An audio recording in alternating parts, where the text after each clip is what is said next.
Hello everyone and welcome to a very special deck tech today.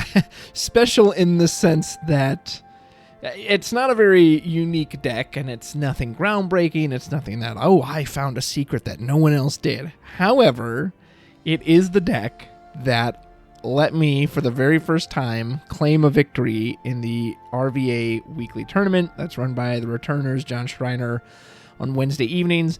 And I've been playing in this tournament since 2020, since the pandemic had started. I didn't play every single week. There was a while there I was going to some classes that I just, didn't have time to play it. But I played it a lot, especially back in 2020. I played for probably 5 or 6 months straight. I played a lot since then. I've never won. Not once have I ever won. I've gotten to the finals a few times.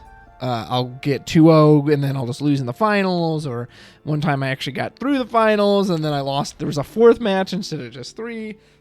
Could never ever get the win. Finally, I got the win, and it was with this gorgeous, gorgeous version of Avalanche. So I just had to do it. Now, to be fair, I was already planning a deck tech on this as well. I don't think I've actually done an Avalanche deck tech, and we've got the new Elfay backup, Elf, however you say it.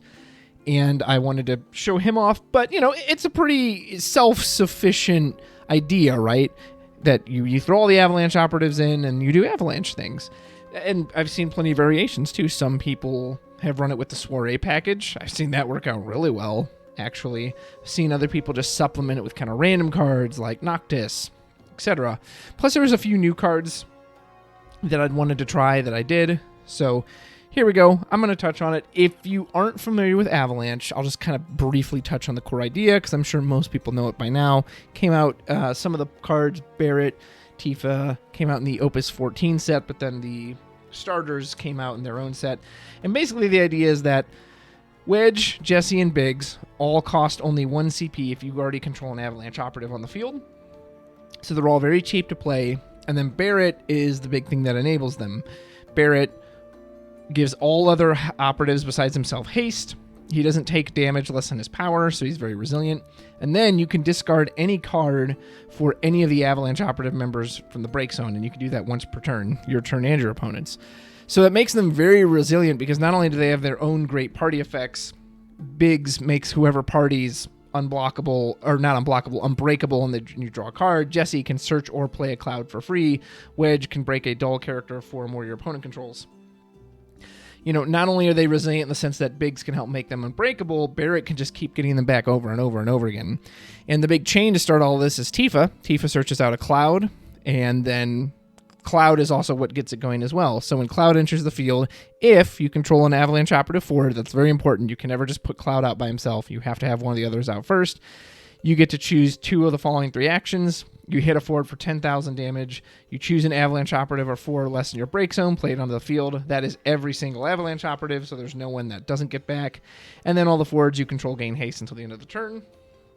So the most, this deck's kind of been established for a while.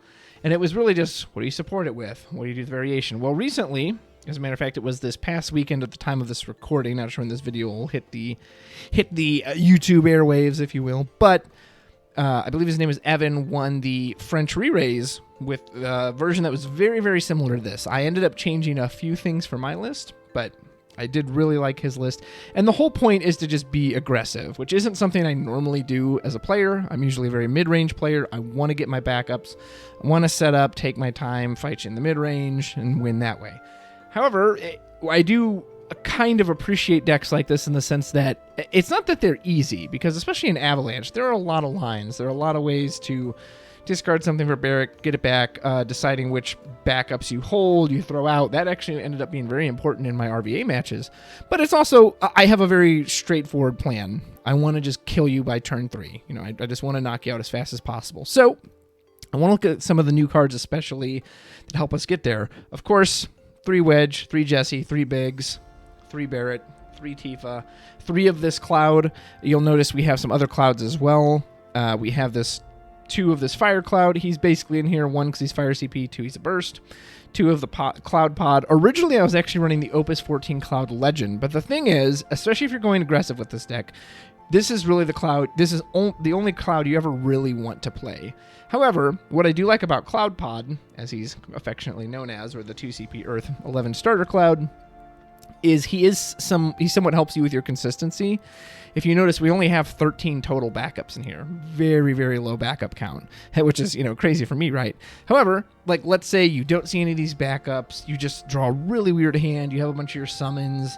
Maybe you just have Terra, this big Cloud, which doesn't do anything by itself. If you have the Cloud Pod, he's a great thing to put out turn 1, because if nothing else, assuming nothing gets rid of him, worst comes to worst, he can sacrifice himself to change into another forward 1 cost high. So what he does is you dull him, you put a category 7 forward into the break zone, and you search for a forward that's cost as 1 CP more than the one you just put into the break zone.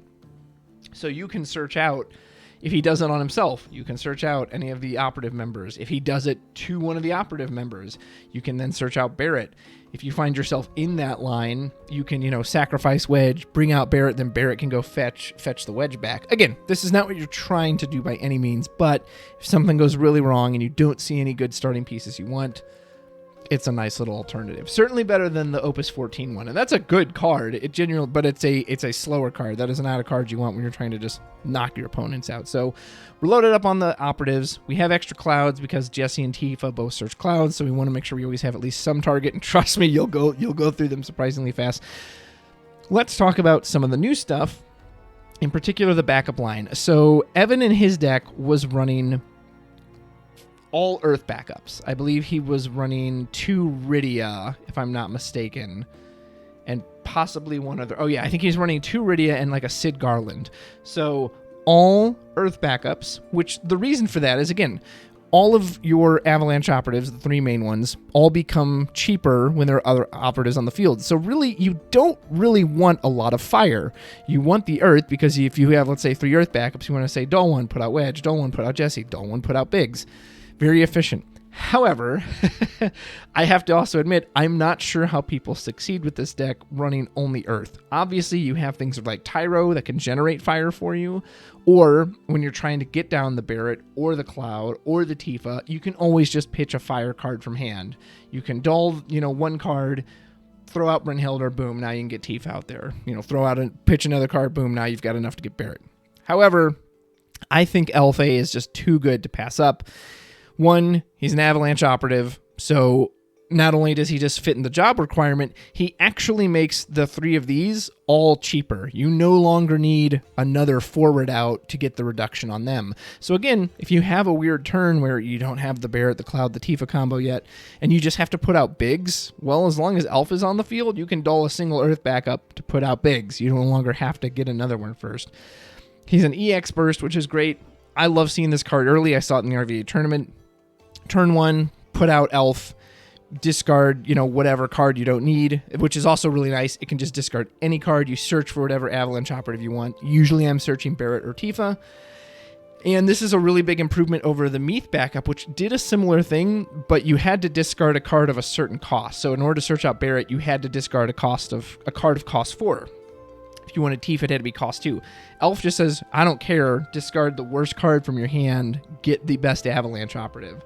So if you get the banger turns, which I absolutely got in the RVA Weekly, if you can see Elf and either Kolka or Vigali, great. A Tyro, he's 5, so he's not really one we want to see early. He's one you kind of want to see later. Really, you just want to hit him into burst.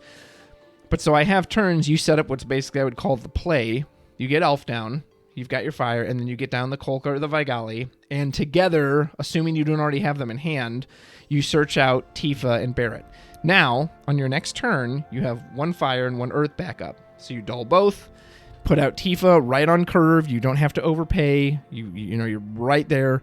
She's going to go search you out the Cloud you need, and then you pitch the Barrett, whatever else, to get the Cloud. Cloud revives Barrett.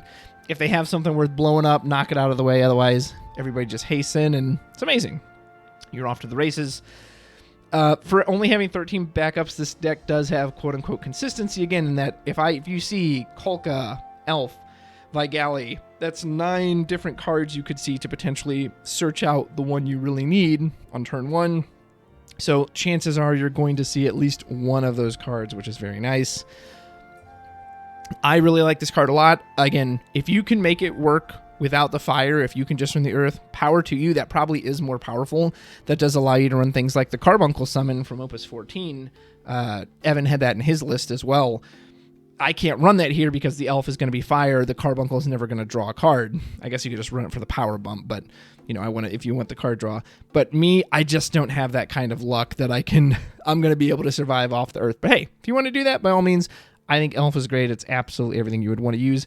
I've never used the action ability once. I can't really imagine a time that would be relevant, but hey, it's there if you want it.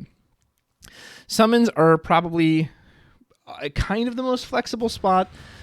I think you have to have 3 Amaterasu. If you're playing fire, you have to have 3 of this card. Brynhildr saved my ass on a burst in the RVA. It's a nice, just little card on its own. It's good with Terra because she combos with the ping. Other than that, there isn't a whole lot of ping in this deck. Again, you have the initial cloud hit. Usually that's almost always going to kill something. Yeah, you could combo it with Elf. That's never come up. But it's just really good for picking off weenie forwards. Titan, I actually like quite a bit. It's really nice if they have a big forward you need to deal with. An enemy Orphan that's going to make you discard. An enemy Tenzin who's standing in your way. Titan's going to hit him. Titan will hit any of the board clears like Titan Lord of Crags, Sasano, any of that. And he can give all your forwards 5,000 power to the end of the turn. Again, if they're trying to board wipe you with Titan or Sasano, a non-Shadow Lord type thing, Titan can protect your entire board, so I really like that. So Mist Dragon is an interesting one. It's the only card I technically haven't cast yet playing this deck. However, there have been situations where I was glad I had it. I didn't end up needing to cast it, but it was like, well, this is going to prevent my opponent from doing their play. My opponent is playing some Scions or some Tenzin or some recursion play that they're going to get a bunch of stuff back, and I can Mist Dragon away the break zone.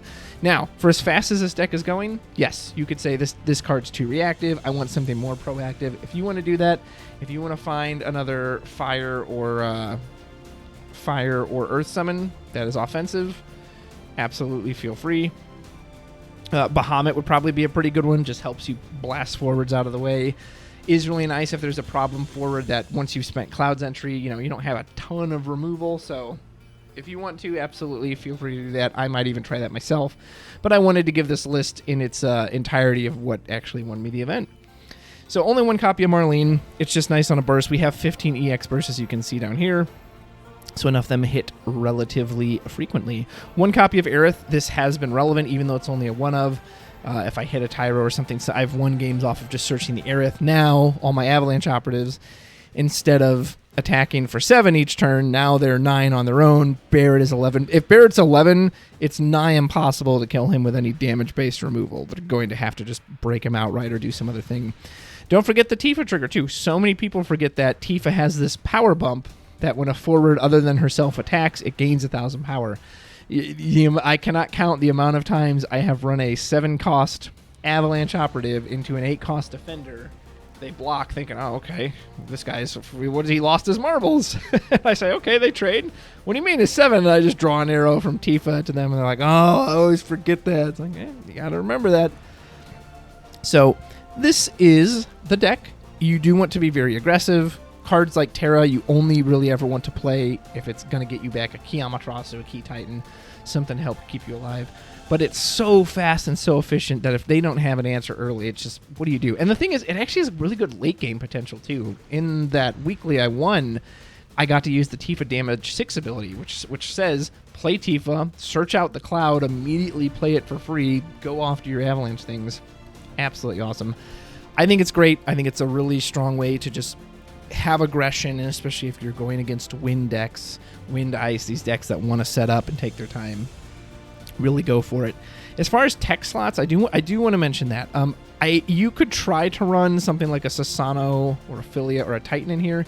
I do think that's a little slow. I think if you get to the point where you're needing a board wipe, then maybe that game just isn't for you, because that's not really, you should just be blowing people out of the water anyway.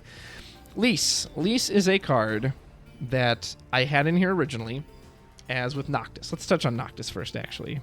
Noctis is great. I somewhat reluctantly took him out, but I saw Evan's list, said, well, he's really going for that consistency. It's fire and it's earth, and his was even really earth. Seeing a light card at the wrong time can be a problem. However, Noctis works so well with Avalanche because Barrett can discard him to get back one of the other operatives. So he's never just stuck in your hand. He's also 2 CP, so he's not really ever stuck in your hand either. And you have so many great effects from party attacks. And so once Noctis sees those, give Noctis haste, hit something for 8k, Dolan freeze something. I will say, taking Noctis out for this tournament, despite winning, I was kind of feeling the lack of his presence because Noctis does give you an extra form of removal with the 8,000 ping with the character Dolan freeze. Again, I'm presenting this in the form I won in, but I might try to find a way to slip Noctis back in there because he's just so good.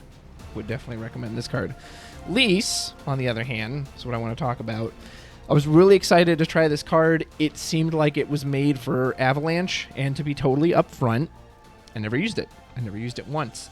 I don't think that means it's bad, but given the style of this, as you can see, it's called Aggressor Lanche, you just don't have the CP to pay for it. If you go turn 1, and let's say you do the Elf and the Kolka play. So Elf, you have to pitch one for Elf. That's 2 with the Elf itself. Then you have to discard a 3rd card. Now you get one back. So if you went first, you had 6 in hand. You're down 2, so you have 4 in hand. Now you pitch 2 to play Kolka. That's another 3. Okay. And then Kolka's going to get you something back. So you have 2 cards in hand. Well, you're trying to do the play. Tifa, Cloud, Barrett. You just don't have the spare CP to play Lise. The only games I ever actually had enough cards to play the Lise was games I was getting off so many Biggs attacks and drawing back so much value. I was already winning anyway. I was already winning the game. So Lise is very win more. Now that said, her effects read great, right? If a forward forming a party you control is dealt damage, the damage becomes 0 instead. A cool effect, although again, you have Biggs. Now, if you don't happen to have Biggs, cool. She's a great little replacement, right? But Biggs already basically says, hey, they can't die, so kind of who cares about the damage? And her on-damage ability, incredible. It's Sophie. She says, when a party you control deals damage to your opponent, draw a card, and Lise deals them a point of damage. So it's a Sophie effect. It's you draw, hit them for more. So good. So good. But this deck is just too fast for her. She's waiting on the curb with her thumb out trying to hitch a ride, and then they've already run into the reactor and blown it up. They don't have time to pick Lise up. So if you can find it in your own testing that you have the time to put her out, I think she would be great in a more mid-range Avalanche, which I have some versions of those, but I just don't think she has the time to come down if you are the aggressor. Love to be proven wrong if someone can find a home for her because she seems like a neat card, but I think this deck is just far too fast for her. So that is the list. This is the Aggressor Lanche. I do think it is probably the premier aggro deck right now. Maybe there's something else out there we haven't quite found, but it can stand up to Samurais, it can stand up to everything, but it's just full gas, pedal to the metal. You want them gone as quick as you possibly can. So that was the list. I'll always be grateful to this list for my first RVA win. Hopefully I'll have more to come, but nonetheless, let me know what you think below. Do you have any more mid-range, maybe even late-game Avalanche decks, if such a thing exists? What tech options do you like? If you enjoy what you see, feel free to like and subscribe, and hey, maybe take a glance at my Patreon page down below. But if you don't enjoy what you see, thank you for watching nonetheless. Until next time, take care.